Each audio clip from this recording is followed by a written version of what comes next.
కృష్ణా జిల్లా బందర్ ప్రాంతంలో నివాసం ఉంటున్న ఓ ప్రభుత్వ కళాశాల అధ్యాపకుడు జాషువాపై అతని భార్య తీవ్ర ఆరోపణలు చేసింది.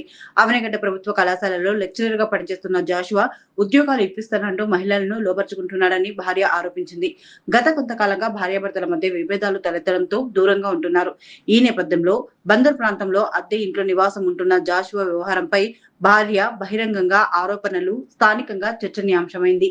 ఉద్యోగాల పేరుతో పలువురు మహిళలను మోసం చేస్తున్నాడని, తనను కూడా మానసికంగా వేధిస్తున్నాడని భార్య ఆరోపించింది.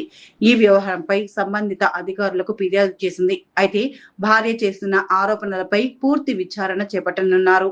కృష్ణా జిల్లా బందర్ ప్రాంతంలో నివాసం ఉంటున్న ఓ ప్రభుత్వ కళాశాల అధ్యాపకుడు జాషువాపై అతని భార్య తీవ్ర ఆరోపణలు చేసింది.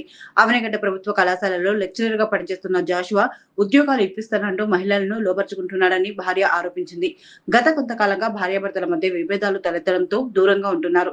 ఈ నేపథ్యంలో బందర్ ప్రాంతంలో అద్దె ఇంట్లో నివాసం ఉంటున్న జాషువా వ్యవహారంపై భార్య బహిరంగంగా ఆరోపణలు స్థానికంగా చర్చనీయాంశమైంది. ఉద్యోగాల పేరుతో పలువురు మహిళలను మోసం చేస్తున్నాడని, తనను కూడా మానసికంగా వేధిస్తున్నాడని భార్య ఆరోపించింది. ఈ వ్యవహారంపై సంబంధిత అధికారులకు ఫిర్యాదు చేసింది. అయితే భార్య చేస్తున్న ఆరోపణలపై పూర్తి విచారణ చేపట్టనున్నారు.